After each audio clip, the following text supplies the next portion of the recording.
আজকের টপিক হলো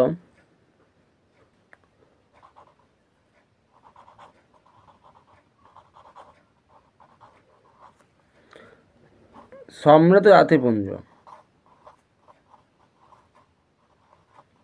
ঠিক আছে, সম্মিলিত জাতিপুঞ্জের ইংরেজি পরিভাষাটি হলো ইউএনও। এর পুরো কথা হলো ইউনাইটেড নেশন অর্গানাইজেশন। জাতিপুঞ্জের অপর নাম হচ্ছে রাষ্ট্রসংঘ হিসেবে পরিচিত। তাহলে প্রথমে আমাদের জানতে হবে জাতিপুঞ্জ আসলে কী। জাতিপুঞ্জ হলো একটি আন্তর্জাতিক সংগঠন। জাতিপুঞ্জ প্রতিষ্ঠার মূল উদ্দেশ্য হচ্ছে বিশ্বে আন্তর্জাতিক শান্তি ও নিরাপত্তা বজায় রাখা। দ্বিতীয় বিশ্বযুদ্ধের অগ্নিগর্ভ ও ধ্বংসাত্মক পরিস্থিতিতে শুরু হয় শান্তি স্থাপনের প্রয়াস। মানবতাবাদ ও সভ্যতাকে রক্ষা করার জন্য প্রয়োজন ছিল একটি শান্তি নিরাপত্তা উন্নয়ন ব্যবস্থা। তা স্থায়ী করার জন্য একটি আন্তর্জাতিক সংগঠন গড়ে তোলা ছাড়া এর কোনো বিকল্প ছিল না। তাই দীর্ঘ 4 বছর ধরে অধিক কালব্যাপী বিভিন্ন পর্যায়ক্রমিক সম্মেলনের মধ্যে দিয়ে জন্মগ্রহণ করে বিশ্ব শান্তি ও নিরাপত্তার প্রতিশ্রুতিপূর্ণ বিশ্ব সংগঠন সম্মিলিত জাতিপুঞ্জ।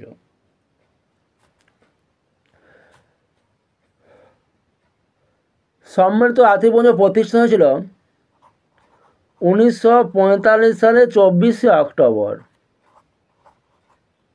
ঠিক আছে, এই জন্য 24শে অক্টোবর দিনটিকে জাতিপুঞ্জ দিবস হিসেবে পালিত হয়। জাতিপুঞ্জ প্রতিষ্ঠাকালে 51টি রাষ্ট্র স্বাক্ষরদান করেছিল। 51টি।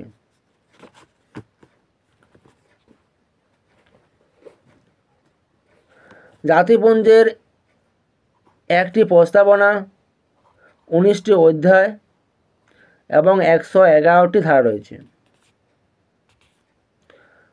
জাতিপুঞ্জের উদ্দেশ্য হলো 4টি উদ্দেশ্য এবং 7টি নীতি রয়েছে। জাতিপুঞ্জ হলো এটি আন্তর্জাতিক সংগঠন। এর 6টি সংস্থা রয়েছে। 6টি সংস্থা রয়েছে। এক হলো সাধারণ সভা।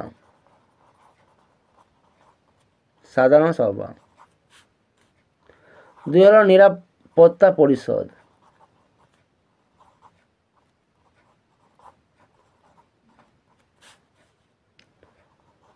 3 হলো অচি পরিষদ।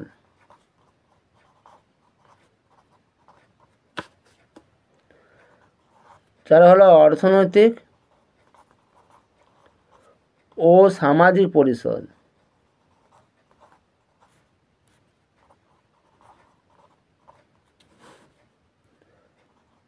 5 হলো সচিবালয় বা মহাসচিব। এবং 6 হলো আন্তর্জাতিক বিচারালয়। এই 6টি সংস্থাকে নিয়ে সম্মিলিত জাতিপুঞ্জ গঠিত হয়।